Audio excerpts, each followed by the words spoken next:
We treat the internet almost like a public utility. We work on it, build businesses on it, talk to friends through it, store our memories inside it. And most of the time, we experience it as something almost invisible. The cloud. But the internet is not a cloud. It is fiber buried beneath streets, routers inside buildings, data centers filled with servers, radio links, network exchanges, and cables stretching across the ocean floor. All of it belongs to somebody. So who owns the internet? The surprising answer is almost every part of it has an owner, but nobody owns the whole thing. To understand why, forget the apps for a moment. Start with the physics. When data travels between continents, most of it does not go through satellites. It goes underwater. More than 500 operational submarine cable systems form a global network roughly 1.4 million kilometers long. According to the International Telecommunication Union, these cables carry more than 99% of international data flows. A video call across an ocean, a cloud transaction, or a request to a distant server may cross one of these strands of glass. And those cables have owners. Historically, international cable systems were largely built by telecommunications companies and consortia. Today, the picture is changing. Large technology companies have become major investors in new submarine infrastructure, as their own demand for global data capacity has exploded. But owning a cable is not the same as owning the internet. A railway company can own tracks without owning every journey that uses the transportation system. The same distinction matters here. Because the internet is not one giant network. It is a network of networks. Tens of thousands of independently operated networks. Telecom providers, cloud companies, universities, governments, businesses, and others connect to one another using shared technical rules. Your internet provider owns or operates one network. A cloud company operates another. A university may run another. They exchange traffic because connecting makes all of their networks more useful. There is no single global company sitting in the middle approving every packet. That decentralized structure is one of the internet's defining characteristics. But decentralization does not mean power is evenly distributed. Move one layer upward into data centers and cloud computing, and concentration becomes much easier to see. Amazon Web Services, Microsoft Azure, and Google Cloud together account for roughly 2/3 of worldwide enterprise spending on cloud infrastructure services. That does not mean they own 2/3 of the internet. The internet existed before modern cloud computing, and enormous parts of it operate outside these platforms. But it does mean that a remarkable amount of the digital economy now depends on infrastructure operated by a small number of companies. Websites, databases, software, artificial intelligence services, corporate systems. Many of them run on rented computing infrastructure. So at this layer, ownership starts to look less like owning the internet and more like owning strategically important real estate inside it. But even if every cable and every server had an owner, independent networks would still need a way to agree on where everything is.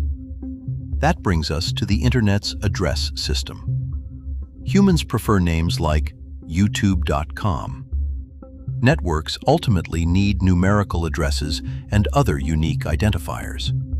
The domain name system helps connect those human-readable names with the infrastructure needed to reach the correct destination. And one organization has an important coordination role here. ICANN, the Internet Corporation for Assigned Names and Numbers. ICANN coordinates the Internet's unique identifier systems, including the DNS root zone, and performs the IANN functions associated with domain names, Internet number resources, and protocol parameters. But this is where the word control can become misleading. ICANN does not own the Internet. It does not decide what content can exist online, and it does not personally decide who owns .com. Registries operate top-level domains. Registrars provide domain registrations under contractual and policy frameworks. Regional Internet registries help distribute Internet number resources. ICANN coordinates parts of this system so that the global Internet can continue behaving like one interoperable network. It is an important coordinator, not an Internet government. The same pattern appears in the technical rules themselves.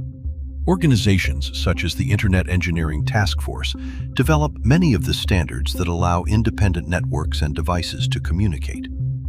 But the IETF does not command the Internet either. Its standards are adopted because interoperability is valuable.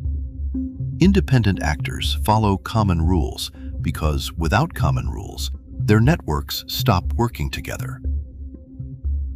And that reveals the hidden system. The Internet does not operate because one organization owns it. It operates because thousands of organizations agree, technically, commercially, and institutionally, to connect. So where is the real power? It depends on which layer you are looking at. At the physical layer, telecom operators, infrastructure companies, governments, and increasingly large technology companies own cables, fiber, towers, and facilities. At the network layer, Internet service providers and other network operators decide how their networks connect and carry traffic. At the cloud and service layer, a relatively small number of companies operate infrastructure used by enormous numbers of businesses and applications. At the coordination layer, organizations such as ICANN, IANN, regional registries, and technical communities help maintain globally unique identifiers and interoperable standards. And above all of them sits another layer: jurisdiction. Governments do not own the global Internet, but within their borders, they can regulate telecommunications companies, allocate spectrum, enforce laws, impose requirements on businesses, and influence how people connect to online services. So the Internet is neither a completely ownerless commons, nor a machine controlled from one headquarters. It is a layered system of ownership, agreements, standards, markets, institutions, and laws. And that distinction matters, because the biggest question facing the Internet is not whether somebody secretly owns all of it. Nobody does. The more important question is whether control over its most important layers can become concentrated enough that a small number of actors gain disproportionate influence over how the system works. The Internet looks weightless on a screen, but underneath it is one of the largest infrastructure systems humanity has ever assembled. Glass, steel, silicon, radio spectrum, buildings, protocols, contracts, and millions of individual decisions. Almost all of those pieces belong to someone. The remarkable part is that no one owns everything, and the future of the Internet may depend on keeping it that way.